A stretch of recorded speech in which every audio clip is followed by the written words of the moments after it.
प्यारे बच्चों, कल हम लोगों ने इस बल तथा गति के पाठ के अंतर्गत प्रश्न नंबर 8 तक हल किया था।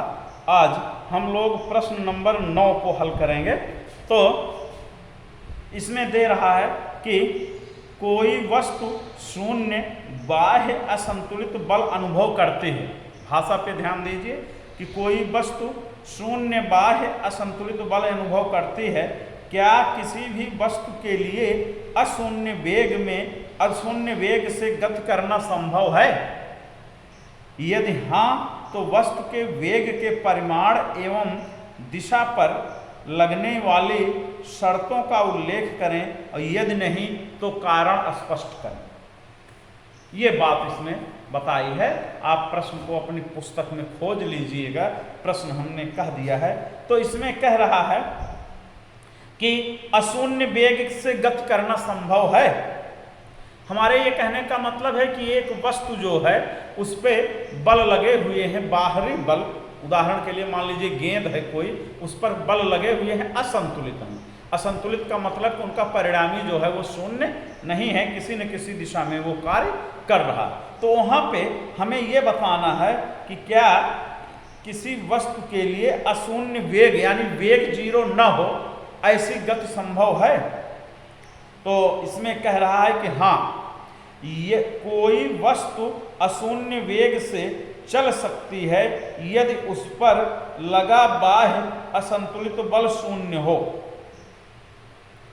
उस पर लगा हुआ बाह्य असंतुलित बल जो है शून्य हो, तो वस्तु जो है वो अशून्य वेग से चल सकती है। इस स्थिति में वस्तु एक समान परिमाण के वेग से चलेगी तथा उसकी दिशा एक सरल रेखीय है, अर्थात वस्तु एक समान वेग से एक सरल रेखा में चलती रहेगी जब तक उस पर संतुलित बल कार्य करते रहेंगे।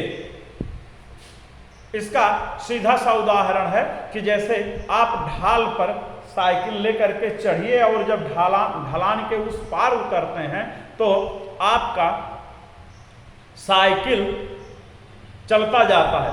कल्पना करिए कि घर्षण बल बिल्कुल नहीं है, उस स्थिति में आपकी साइकिल कभी नहीं रुकेगी और सीधी रेखा में वो चलती जाएगी जब तक कि उस पर कोई बल नहीं लगाएंगे। हैंडल पर बल लगा करके आप उसकी दिशा को बदल सकते हैं, या ब्रेक लगा करके आप उसको रोक सकते हैं, वेग को कम कर सकते हैं, या पाइडल पर बल लगा करके आप जो है उसको तेज कर सकते हैं। अब अगर आप ब्रेक भी नहीं लगाते हैं, हैंडल भी नहीं घुमाते हैं, पाइडल पर बल भी नहीं लगाते हैं और घर्षण बल भी ना हो टायर और पृथ्वी के बीच, तो यह साइकिल आपके अनंत काल तक चलती जाएगी एक समान वेग से, क्योंकि इस पर लगे हुए असंतुलित बल जो हैं वो शून्य हैं। इसलिए ये इसका स्पष्टीकरण हुआ। आप लोग इसको अपनी पुस्तक में कॉपी में नोट कर लीजिएगा।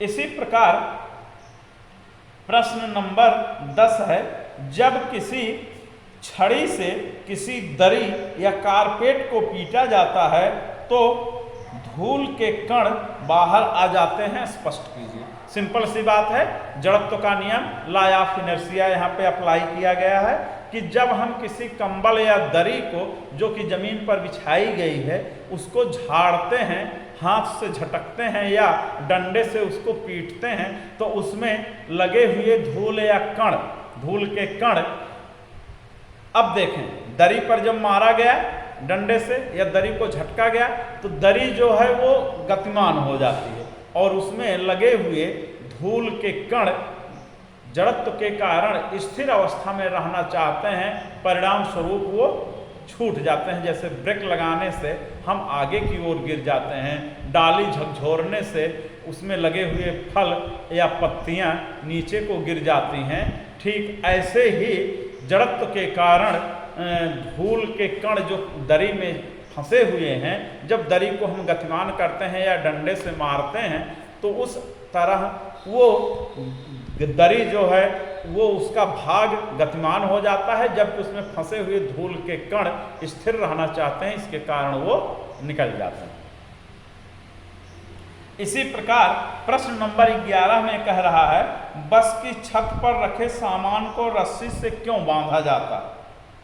इसमें भी क्लियर है, बस की छत के ऊपर जो सामान रखा जाता है, जब ड्राइवर बस में ब्रेक लगाता है चलते रास्ते में, कई बार कहीं सवारी चढ़ रही है, कहीं सवारी उतर रही है, ड्राइवर जो है उनको चढ़ने उतारने के लिए ब्रेक का प्रयोग करता है। ऐसी स्थिति में सामान जो है जड़त्व के कारण छत पर आगे पीछे खिसकता है, वह आगे पीछे खिसक करके कहीं क्रॉस करके गिर न जाए, इसलिए उसको रस्सी से बांध दिया जाता है।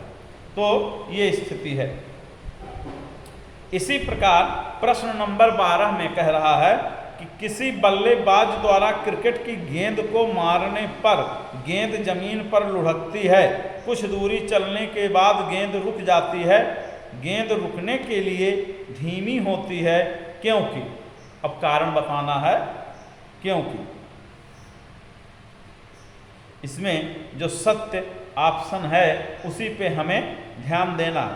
पहला है ऑप्शन ए, बल्लेबाज ने गेंद को पर्याप्त प्रयास से हिट नहीं किया, वेग गेंद पर लगाए गए बल के समानुपाती है, गेंद पर गति की दिशा में विपरीत एक बल कार्य कर रहा है, और डी वाला भाग है, गेंद पर कोई असंतुलित बल कार्यरत नहीं है, अतः गेंद विरामावस्था में आने के लिए पर्याप्त प्रयासरत है। सही विकल्प का चयन कीजिए। तो देखिए इसमें सही विकल्प जो है वो सी है,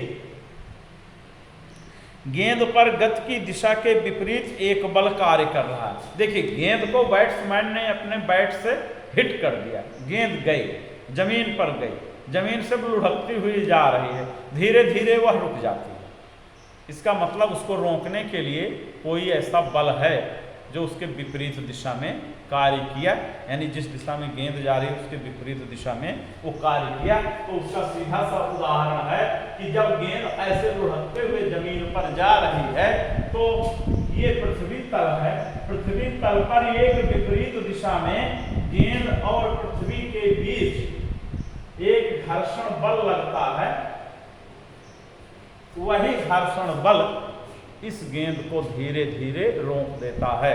जैसे आप अपने साइकिल का पैडल चलाना बंद कर देते हैं तो साइकिल धीरे धीरे धीरे धीरे रुक जाती है, ये प्रोसेस। तो इस प्रकार से हम लोगों ने प्रश्न नंबर 9, 10, 11 और 12 हल किया। अब इसके अन्य प्रश्न जो है हम लोग अपने अगले क्लास में करेंगे।